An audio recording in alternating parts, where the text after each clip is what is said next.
Hello everyone, welcome to my channel Rakesh tutorial. আজ আমি দ্বাদশ শ্রেণীর তৃতীয় সেমিস্টারে পারুল প্রকাশনী বইয়ের রাষ্ট্রবিজ্ঞানের দ্বিতীয় অধ্যায় নিয়ে আলোচনা করব। ইতিপূর্বে তোমরা জানো যে প্রথম অধ্যায় নিয়ে আলোচনা করা হয়েছে। তাছাড়া ছায়া প্রকাশনী বইয়েরও প্রথম, দ্বিতীয়, তৃতীয় অধ্যায় নিয়ে আলোচনা করা হয়েছে।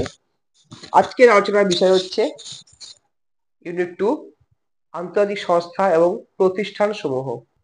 তোমরা ভিডিওটি প্রথম থেকে শেষ পর্যন্ত দেখো, আশা করি তোমাদের ভালো লাগবে। আর যদি ভালো লেগে থাকে তাহলে অতি অবশ্যই লাইক করো, কমেন্ট করে জানাও কোনো যদি অসুবিধা হয়, আর বন্ধুদের মধ্যে শেয়ার করো।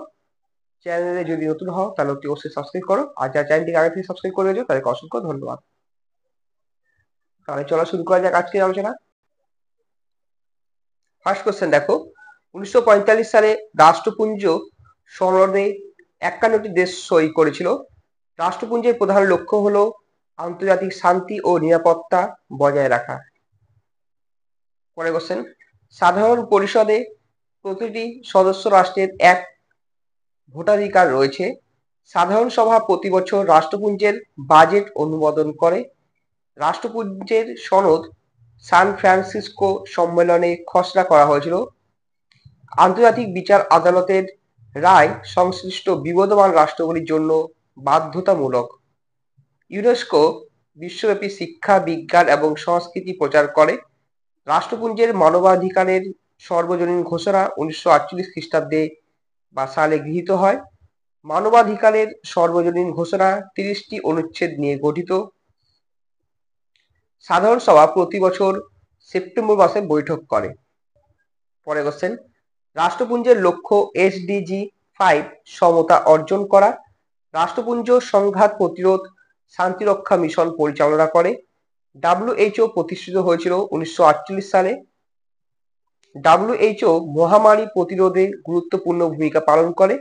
রাষ্ট্রপুঞ্জের সনদ সার্বভৌম সমতা নীতির উপর ভিত্তি করে রচিত। IMF এর আর্থিক সহায়তা নির্দিষ্ট শর্তে আসে। রাষ্ট্রপুঞ্জের উন্নয়ন কর্মসূচি বা UNDP অর্থনৈতিক এবং সামরিক উন্নয়নের দিকে মনোনিবেশ করে। রাষ্ট্রপুঞ্জের সাধারণ সভার অধিবেশন বসে সেপ্টেম্বর মাসের তৃতীয় মঙ্গলবার। রাষ্ট্রপুঞ্জের নিরাপত্তা পরিষদে চীন সবচেয়ে বেশি ভেটো ক্ষমতা প্রয়োগ করে। রাষ্ট্রপুঞ্জের সাধারণ সভার প্রথম অধিবেশন বসেছিল লন্ডনে। রাষ্ট্রপুঞ্জের 193তম সদস্য রাষ্ট্র হলো দক্ষিণ সুদান। পরের কোশ্চেন দেখো, রাষ্ট্রপুঞ্জ দিবস পালিত হয় 24শে অক্টোবর। ওয়াশিংটন ঘোষণা জাতিপুঞ্জের ঘোষণা নামে পরিচিত। ইউনিসেফ তাদের কল্যাণমুখী কাজের জন্য নোবেল শান্তি পুরস্কার লাভ করে 1965 সালে। পরে রয়েছে দেখো, ঠিক বা ভুল অনুযায়ী সঠিক বিকল্পটি নির্বাচন করো। প্রথমেরটা হবে ঠিক, বৈজ্ঞানিক গবেষণায় সহায়তা করে ইউনেস্কো। দ্বিতীয়টা হবে ঠিক, শিক্ষা এবং সংস্কৃতির উন্নয়ন ঘটায়। 3-4 ভুল, শুধুমাত্র পরিবেশ সংরক্ষণে কাজ করে না, ক্রীড়া উন্নয়নে ভূমিকা রাখে। 3-4 ভুল হবে, অপশন হচ্ছে এ। পরের কোশ্চেন দেখো, ইউনিসেফ এর প্রধান কাজ হলো, এর মধ্যে কোনটা হবে? Option D. 1, 3, 4 ঠিক, 2 ভুল। পরে 3-এর এইভাবে উত্তর করতে হবে। 3-এর এ, 4-এর এ, 5-এরটা এখানে 1 আর 2 ঠিক হবে, 3-4 ভুল হবে। 6-এরটা হবে option A 7, option A 8, option A. নিচে দুটি বক্তব্য পড়তে হবে। এখানে হবে 1-এর এ। এখানে এ সঠিক হলো কেন? কারণ হচ্ছে এখানে দেখো দুটোই এ এবং আর দুটোই সঠিক, আর এটা হচ্ছে উভয়ই যুক্তিযুক্ত সঠিক ব্যাখ্যা।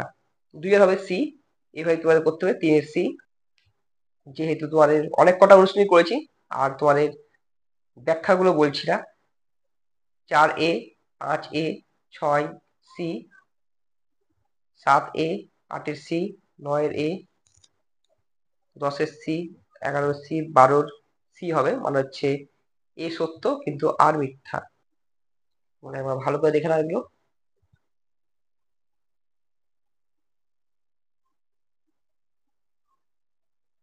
দরকার হলে স্ক্রিনশট নিয়ে নিতে পারো। দেখো রয়েছে কেস বেসড ভিত্তিক প্রশ্নাবলী পুরোটা পড়তে হবে।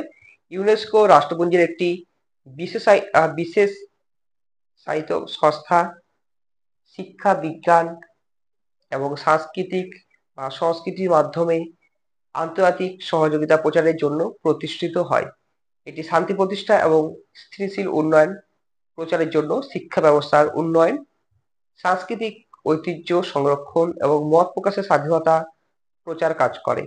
ইউনেস্কো বিশ্ব ঐতিহ্যবাহী স্থানগুলির নামকরণ করে এবং এই স্থানের সংরক্ষণ এবং সুরক্ষার জন্য দেশগুলির সঙ্গে কাজ করে। তাহলে এখানে ইউনেস্কোর প্রধান লক্ষ্য হলো শিক্ষা, বিজ্ঞান এবং সংস্কৃতির মাধ্যমে আন্তর্জাতিক সহযোগিতা প্রচার করা। ইউনেস্কো যে স্থানের সুরক্ষা এবং সংরক্ষণের জন্য কাজ করে তা হলো বিশ্ব ঐতিহ্যবাহী স্থানগুলি। ইউনেস্কোর কাজের মধ্যে যেটি অন্তর্ভুক্ত নয় সেটা সামরিক মিত্রতা, অর্থাৎ সামরিক সংক্রান্ত কোনো কাজ করে না। এইভাবে তোমরা স্ক্রিনশট নিয়ে এগুলো পড়তে পারো, বাড়িতে প্র্যাকটিস করতে পারো বসে বসে। সঠিক উত্তর আমি দাগ দিয়ে দিয়েছি, এগুলো তোমরা বাড়িতে বসে প্র্যাকটিস করতে পারো। অনেক কটা বই থেকে যদি প্র্যাকটিস করো তাহলে আশা করি তোমাদের অনেকটা উপকৃত হবে। এরপর দেখো এই বইয়ের ভেতরে সেলফ অ্যাপ্রাইজাল বলে আছে। তো এখানে দেখো আমি তোমাদের জন্য এগুলো নিয়ে এসেছি, তোমরা এগুলো স্ক্রিনশট নিতে পারো। তাই একবার তোমাদের সুবিধার জন্য বলে দিচ্ছি। ব্রেটন উডস সম্মেলন অনুষ্ঠিত হয় 1944 সালে। বিশ্ব ব্যাংকের মূল লক্ষ্য হলো বিওসি উভয় হবে সঠিক উত্তর ডি, মানে হচ্ছে উন্নয়নমূলক প্রকল্প পরিচালনা করা এবং দীর্ঘমেয়াদী ঋণ প্রদান করা। বর্তমান বিশ্বে আইএমএফ এর সদস্য সংখ্যা হলো 191।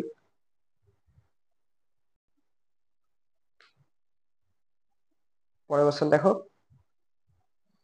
স্পেশাল ড্রয়িং রাইট হলো এক প্রকার মুদ্রা ব্যবস্থা। আইএমএফ এর পুরো নাম হলো ইন্টারন্যাশনাল মনিটারি ফান্ড। নিচে যে সংস্থা আর্থিক স্থিতিশীলতা রক্ষাতে আন্তর্জাতিক মানদণ্ড নির্ণয় করে? আইএমএফ। যাদের পারুল প্রকাশনী বই রয়েছে তাদের জন্য কোনো চাপ নেই, উত্তরও দেওয়া আছে, দেখে নাও একবার।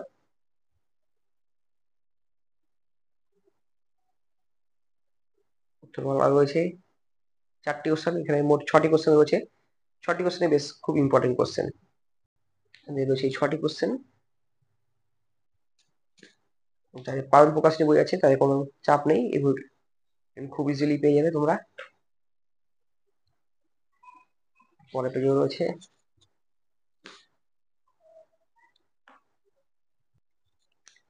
তাহলে এই ছিল আমাদের আলোচনা, দেখা হচ্ছে নেক্সট ভিডিও নতুন কিছু টপিক নিয়ে।